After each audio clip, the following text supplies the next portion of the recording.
UBC's chapter of Saikai acknowledges that it operates on UBC's infrastructure, which is located on the traditional, ancestral, and unceded territory of the Musqueam people. Please appreciate the meaning behind the statement as we move forward with the Labyrinth podcast. Hello, everyone. My name is Ananya, and I am the Executive Coordinator for UBC's chapter of Saikai, the International Honor Society in Psychology. We are back today with another insightful episode on the Labyrinth. I sincerely hope you appreciated the pun in our name there. Today, we are speaking with the UBC's Vision Lab, honored to welcome Principal Investigator Dr. Enns, Postdoc Fellow Dr. Veronica, graduate students Ms. Manlu and Mr. Raymond, and Lab Technician Mr. Jamie. How's everybody doing today? Fantastic. Thanks for having us. Great. Awesome. It's so lovely to have the entire team here today. To start off, I would like to invite Dr. Enns to give us a big picture snapshot of what the Vision Lab is. Okay, so by the sound of our name, Vision Lab, you can probably appreciate that we study human perception and attention. We tend to focus on vision, but we're interested in the broad topic. So attention's the selective process that we use to process some information, and of course that means we neglect other information. And as you can imagine, there are many factors that guide our selectivity. Some of these factors we're born with. Some we have reflexes that determine what we're going to attend to. Some are developed as habits. We learn them over time. Some are temporary, like when we're hungry. And others are very personal, like the autistic interest for some individuals in trains. So in our lab, we study all of these factors in one way or the other. And different people in the lab study different aspects of selectivity. So ranging from the postdoc to graduate students to the undergrads, directed study students. Awesome. That sounds exciting. I'm intrigued to hear a little bit more about your history. What motivated your field of study and how did the Vision Lab come about? I was probably a fairly typical undergrad interested in visual perception. And from there into illusions and magic. And they all interested me when I was an undergrad. And I was dumbfounded when I found there was a career path where you could actually study these things for the rest of my life. And so I was hooked. I mean, magic in particular really interests me, and not maybe for the reasons you think. When we experience magic, most of us don't go, I wonder why my visual system, my perceptual system failed. Instead, we think, how did they do that? And our mind works at how we were fooled rather than how our perception works. So if you're a perception sort of aficionado, you're interested in that first question, and that's what got me hooked. Cool. So speaking of, I wanted to know a little bit about the extent of involvement for our beloved undergraduate students here at UBC. So in a normal year, so we'll pretend COVID doesn't exist for the moment, we have 10, 12, or 15 undergrads that are involved in different aspects of research. And these include honor students, directed studies students, cognitive systems students, students who've won summer awards, people who just walked through the door and want to volunteer, to paid undergraduate research assistants. And each one of these students is typically assigned to a different project, the different project leader, these leaders being one of the grad students or the postdocs. Right.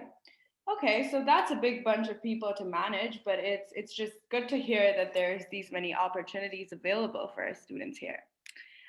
Just in the same note, can you please elaborate on the kinds of duties that student researchers at your lab tend to typically perform?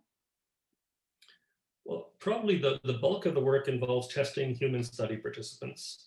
We have a lab where we measure different aspects of performance, from pressing buttons to video cameras to limb trackers. And so all of that involves bringing a student in, interviewing them, issuing informed consent, debriefing.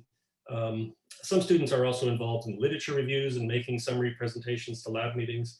But by and large, the bulk of the work has to do with testing, gathering the data, testing human study participants. Mm-hmm. Thank you for that.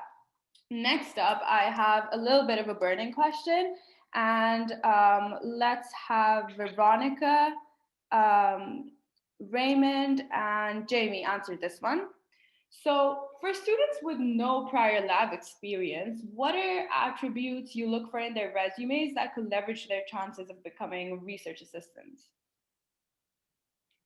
Yeah, right. That's a great question. And it's very often that students will try to get involved with research without any previous experience. We all have to start somewhere. So I'd say, first of all, in addition to a resume, it's always a good idea when you're applying to a research position to include your unofficial transcript along with your resume. Strong grades can definitely go a long way in demonstrating a student's potential for success in a research environment. Of course, this isn't the only consideration, but a student's academic record can provide insight into their level of conscientiousness and their work ethic. In addition to that, extracurricular activities that show strong social skills can also go a long way as well, because the case is that most students starting out in research without any previous experience will often begin by helping out to run study participants. And so demonstrated confidence and having social tact is a big component of doing this well. Thank you, Raymond. Dr. Veronica, would you like to give us your insight? I would add that research unrelated experience is sometimes very valuable, especially clinical, subclinical in psychology, like working at a crisis center or having experience with children with special needs. For example, for my project specifically is very valuable. So list any experience you have in not necessarily research settings. Awesome. And can I have Mr. Jamie tackle this one too? Yeah, so I would just add, I think that computer skills are definitely important for research positions. We use computers in every level of our research, and so just tasks such as keeping file folders organized, using programs like Excel or Google Sheets, and also mostly we work on Windows, so being familiar with Windows. These are all really important skills. You can get them from a lot of places. I know in university it's often kind of assumed that you'll pick it up, but at least being clear about that, your level of computer comfortable, like on your resume would do a lot to help us feel confident in working with an RA. Okay, thankfully that is a lot of other options that we can use to make our resumes robust. And so I bet most of our listeners today would be a little bit relieved to hear that having no past lab experience is not always the be all end all. On a similar note, can I now have the Vision Lab tell me about the key qualities that you think sets apart students who are successful undergraduate research assistants? For this question, can I have Dr. Ans, Ms. Manlu, and Mr. Jamie, please? I would point to two things. One is curiosity. We're looking for people who really want to know how research works. And the second thing is being able to work independently, because whatever you do, you're going to be on your own some of the time, and we want things to keep moving.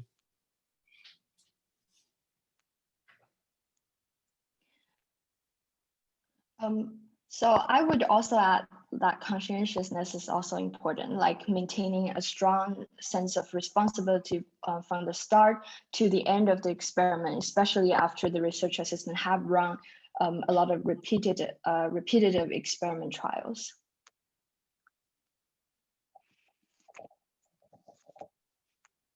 Yeah, and going off of what Manly said, I would say reliability is a big one for RAs. There's a lot of appointments to keep track of, and especially when we're doing in-person testing, people are often showing up early in the morning. So having an RA that we can count on to be there, it plays a big role in giving them new projects. Also, communication skills like responding to emails promptly. These are really important factors for successful RAships as well.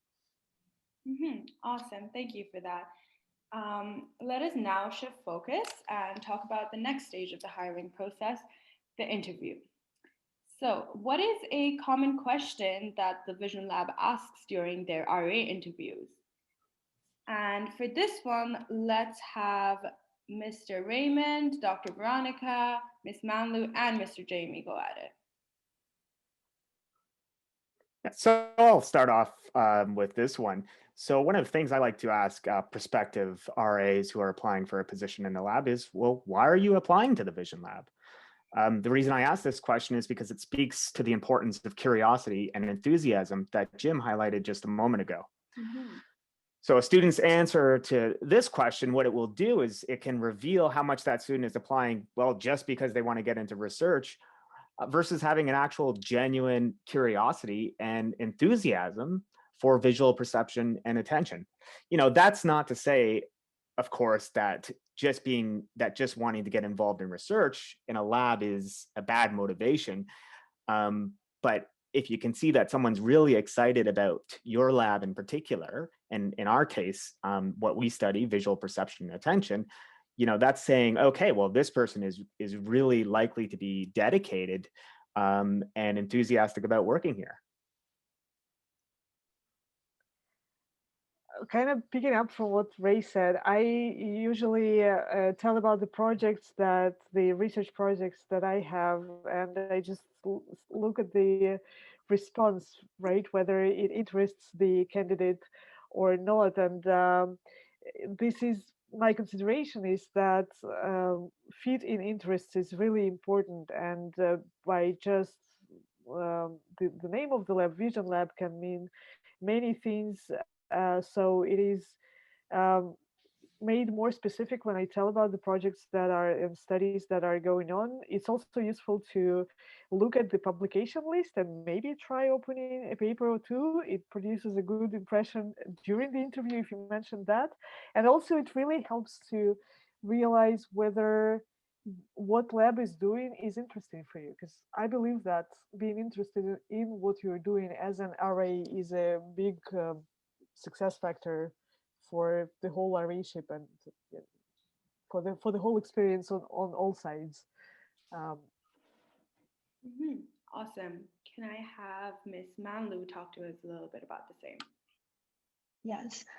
So another question I usually ask for students who want to apply for RA is about their time commitment. So labs usually want a research assistant who can balance their RA jobs and also their coursework. So it is important that the RA can commit certain amount of time to the lab, and it's also important they can keep their promise.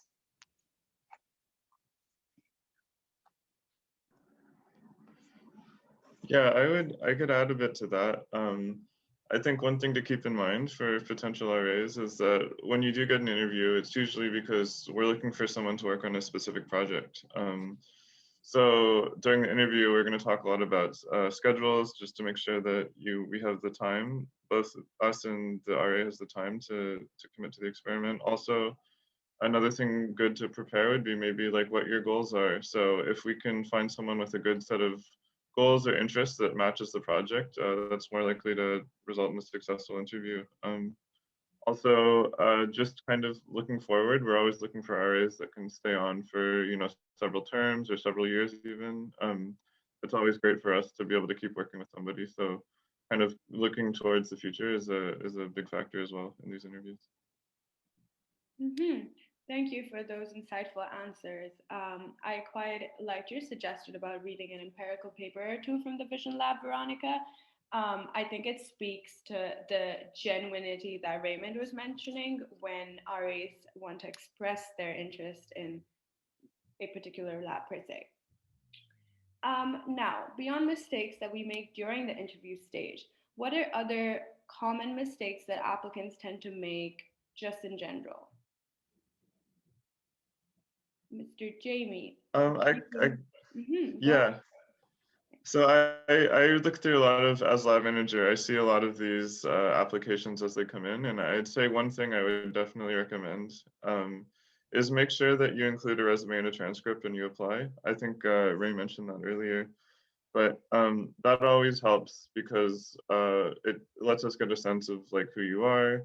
Also, it's always great to see a short paragraph just on your background and why you're interested in working at our lab specifically.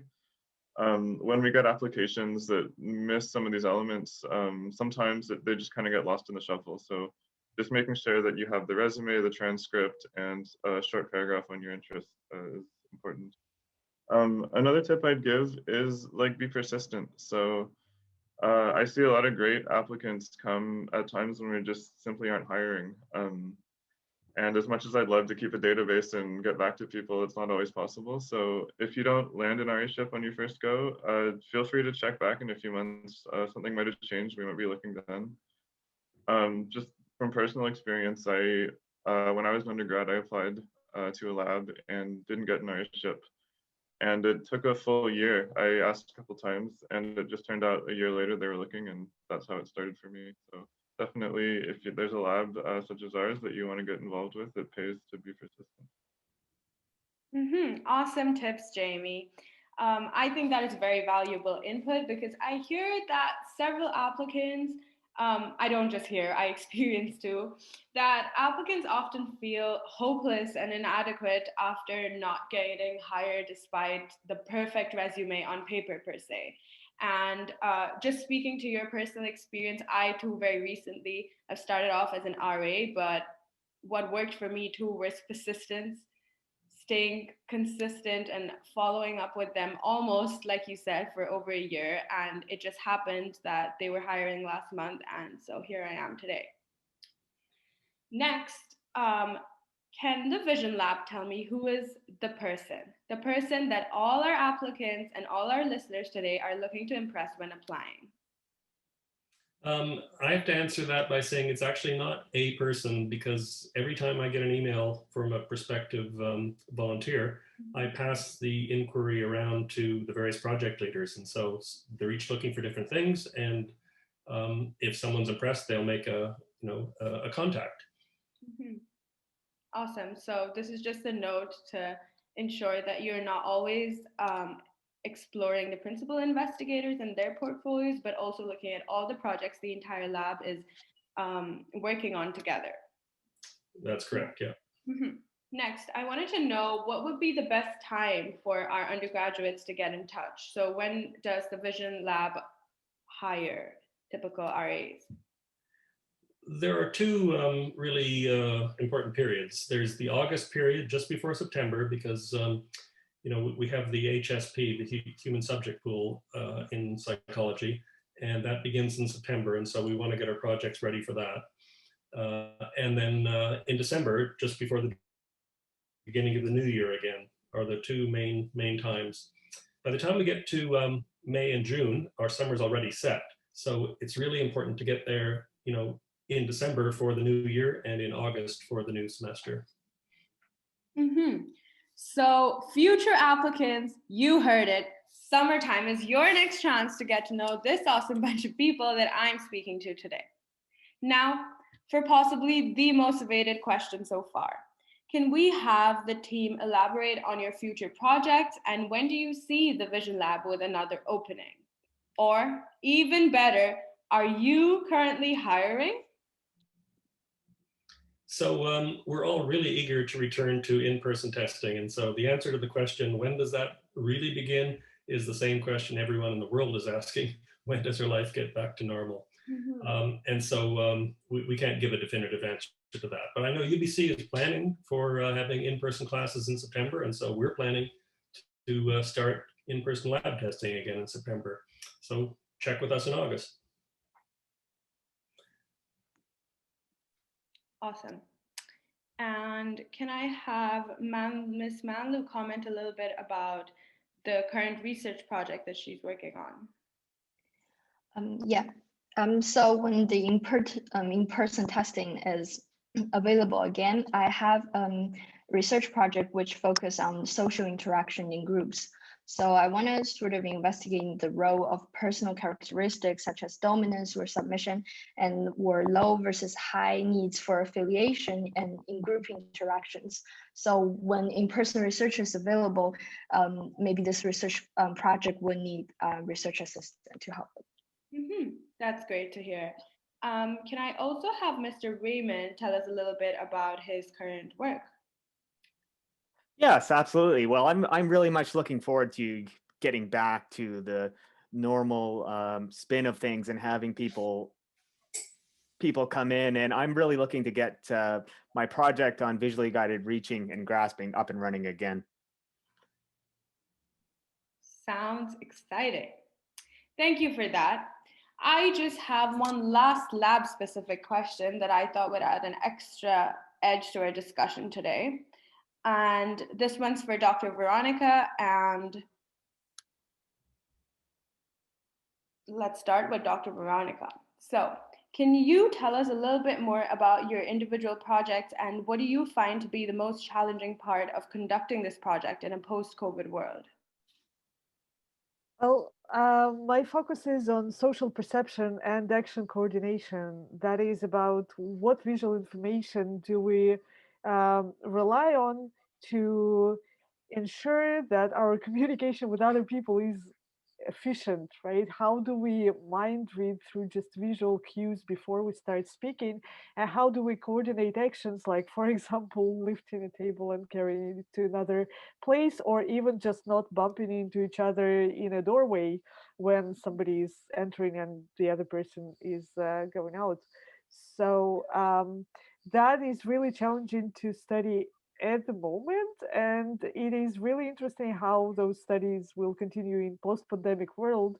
Really depends on what that world is like, but the whole pandemic situation created great opportunities and opened many new questions in the field to study, because for example we're now looking at people whose bottom part of the face is covered, so we need, and the bottom, the mouth and nose provided really important cues such as smile and other facial expressions.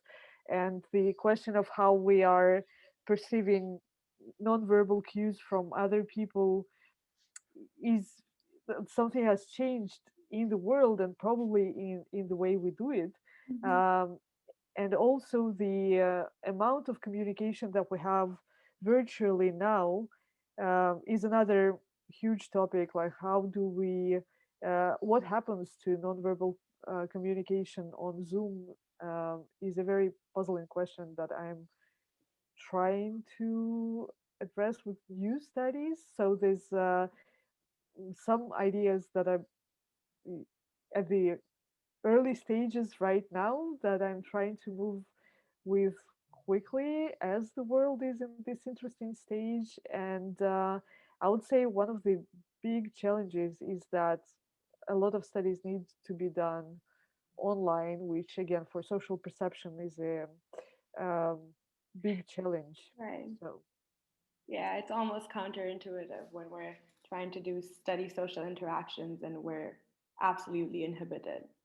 Dr. Enns, would you care to share a couple words on your post-COVID world research and how things have changed? Well, just following up from what Veronica said, one of the big thrusts that we've been doing in the lab over the past 15 years now is to move away from the sort of limited bandwidth, limited responses that you get from humans, like letting them press keys and making brief verbal responses. Instead, we're measuring their whole body responses. And so that, COVID has wreaked havoc with that. But as Veronica points out, humans are incredibly adaptive. And so when you turn off some of their channels of information, they get really creative and start using other channels. And so that's really of interest to us as well. So I think COVID's been as inspirational as it's been problematic. Thank you both. It's just glad to hear that we haven't been entirely wiped out of opportunities due to COVID. Well, this was amazing. So during the time that I reached out to Dr. Enns to host this interview, he shared with me interesting anecdotes of students thriving besides adversity. This, I thought, would be interesting to share with our listeners today in light of the hopeful future we're all striving towards. So, Dr. Enns, you now have the floor to talk to us a little bit about the type of students you've encountered over the years.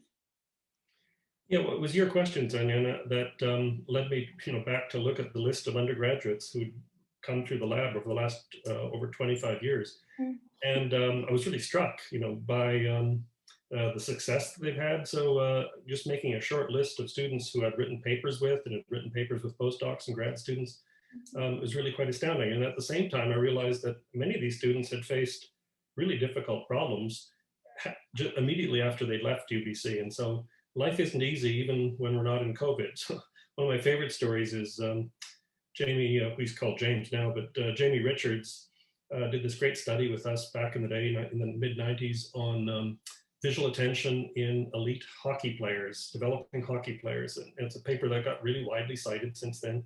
But so he left our lab and went off to med school, story of success, right? Well, his med school happened to be on the island of Montserrat, and it had an earthquake within the first month he was there. And everyone from the island, including the medical school, had to leave. So basically his education was destroyed in one fell swoop. And yet today he's a MD practicing rural medicine. He's a specialist in rural medicine in Alberta, and he's done really well. And that's just a typical story of undergrads who've come through the lab.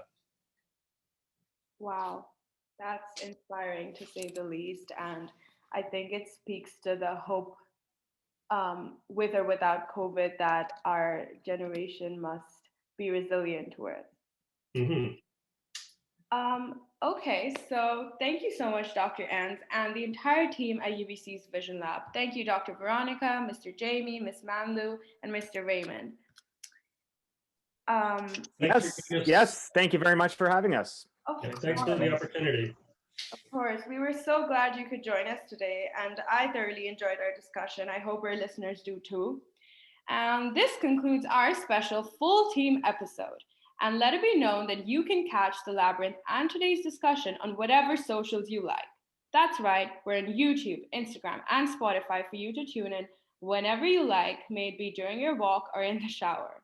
If you're watching this on YouTube, click that description to find out more info, not that you'll need it, I hope, on how to get into the Vision Lab here at UBC.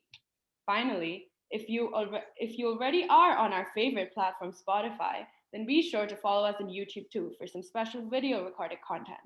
This is me, Ananya Chava, signing off for The Labyrinth. Bye!